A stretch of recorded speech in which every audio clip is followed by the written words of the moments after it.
closely at this piece of raw crystalline silicon.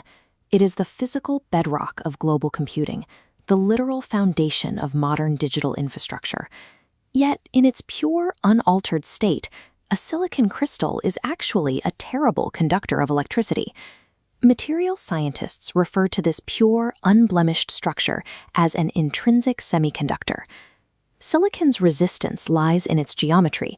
Being tetravalent, each atom has 4 outer electrons. To achieve stability, it shares these with neighbors, locking into rigid covalent bonds.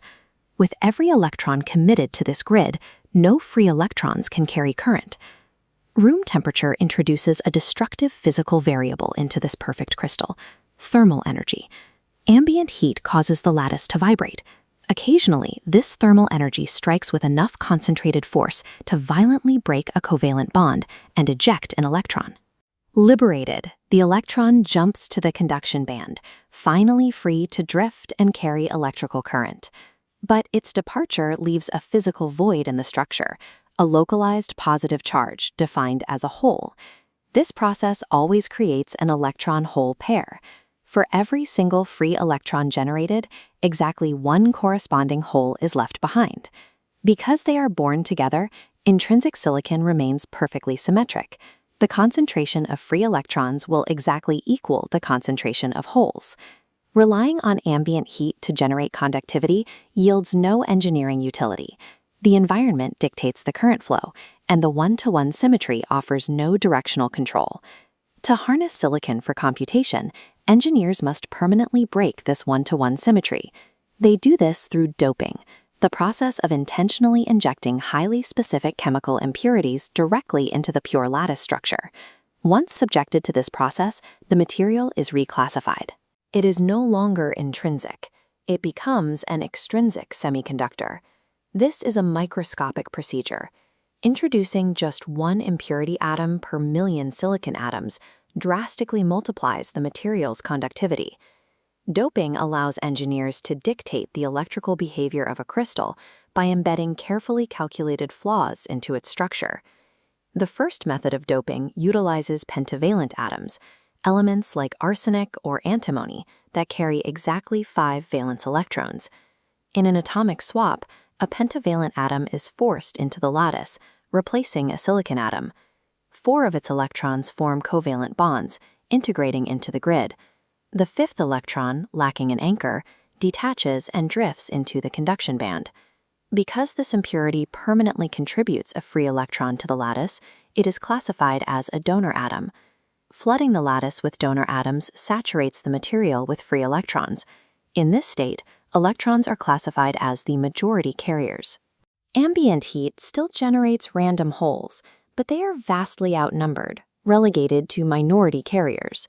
The result is an N-type, or negative-type, semiconductor. The flow of negative charge completely dominates the electrical landscape. The inverse method utilizes trivalent atoms, elements like boron or gallium, which possess only 3 valent electrons. When a trivalent atom replaces a silicon atom, the structural math changes. Boron only forms 3 covalent bonds with neighbors, leaving an incomplete 4th side. This permanent structural vacancy is an embedded hole. A trivalent impurity is termed an acceptor atom because this structural void acts as a trap, constantly pulling to accept a wandering electron. The electrical hierarchy is now reversed. The lattice is saturated with positive vacancies, making holes the majority carriers. The few naturally generated free electrons drifting in the material are now outstripped and classified as minority carriers. We have engineered a p-type, or positive-type, semiconductor, a material where the movement of positive vacancies is the primary mechanism for electrical conduction. Doping alone produces customized conductors. The utility of extrinsic semiconductors only emerges when N-type and p-type materials are fused together. At the exact point of physical contact, the 2 distinct atomic environments meet, creating a singular boundary line, the p-n junction. The immediate reaction is chaotic.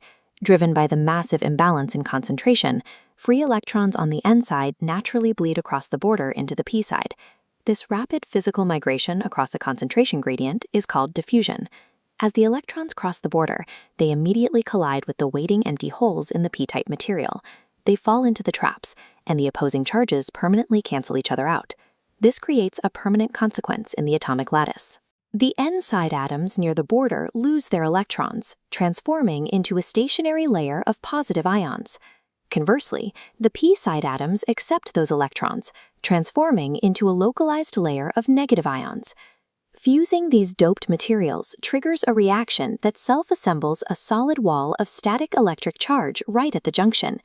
Physicists called this central ion wall the depletion region. It earns its name because the majority carriers have recombined and vanished, leaving a dead zone completely depleted of any free-moving charge. This static wall of ions projects an internal electric field known as the barrier potential. It acts as a physical force field that halts any further diffusion across the border. Zooming out to the macro scale, this precise p-n junction architecture forms the structural blueprint of a basic semiconductor diode. This chart plots diode current against applied voltage to demonstrate its real-world function. On the right, the forward bias region shows that if we push an external voltage against the depletion barrier and exceed the 0.7 volt threshold, the barrier collapses and current flows freely. Conversely, looking at the left side of the chart, if we reverse the voltage polarity, the internal barrier actually widens and current is completely blocked. By taking intrinsic silicon and mathematically breaking its symmetry through chemical doping, engineers build a physical one-way valve for electricity. This single p-n junction makes digital logic, memory, and the entirety of modern computing possible.